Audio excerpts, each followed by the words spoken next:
Արդյոք դիտավորյալ են փչացվել այն ավտոշարասյան ռադիոկապի սարքերը,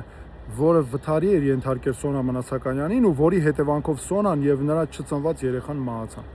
Այդ ռադիոկապի սարքերը մինչ օրս չեն ներկայացվել փորձաքննության։ Իսկ դրանց փորձաքննությունը կարևոր էր այդ սարքերի, որովհետեւ դրանք էին արձանագրել վթարի պահին ով ինչ է խոսել, ինչ հրահանգներ են տվել օրինակ ուղեկցողներին, վարորդին, այն պահին, երբ Սոնա Մնացականին ենթարկել էին արդեն վրաերթի, ինչ հրահանգներ է տվել կամ ինչպես է իրեն պահել Նիկոլ Փաշինյանը, արդյոք տվել է հրահանգներ, ինչ է ասել այդ ընթացքում, ակնհայտ էր, որ այս սարքերը մեղավորներին որոշելու հարցում սկզբունքային կարևորություն ունեն, եւ դրա համար ես կարծում եմ հենց դիտավորյալ էլ փչացվել են այս սարքերը, որպեսզի լուծվի նաեւ Նիկոլ Փաշինյանին պատասխանատվությունից ազատելու հարցը։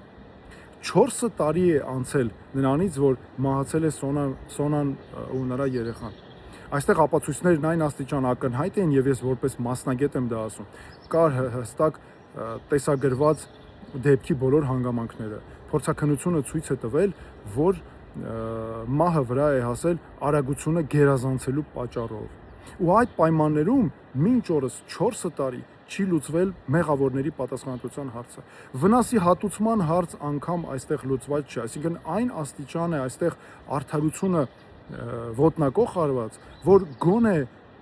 վնասի հատուցմամբ մեղավորներին հələ մի կողմ թողնենք պատասխանատվությունը։ Վնասի հատուցմամբ տուժողների համար արդարություն ապահովեն։ Սա է Նիկոլ Փաշինյանի իրական Հայաստանը, որտեղ նրանց ստեղծած կեղծ պատկերների հետևում հովանավորչություն է, որտեղ նրանց ստեղծած կեղծ պատկերների հետևում անպատժելիություն է, եթե խոսքը վերաբերում է իրենց մասին, այսինքն սեփական մարդկանց մասին։ Դրա համար արդարությունը նաև սրա համար է մեր երկրին պետք, որպեսզի բացառվեն նման հովանավորչությունները, իսկ մեղավորները ենթարկվեն անհապաղ պատասխանատվության մեր որևէ քաղաքացու վնաս հասցնելու համար։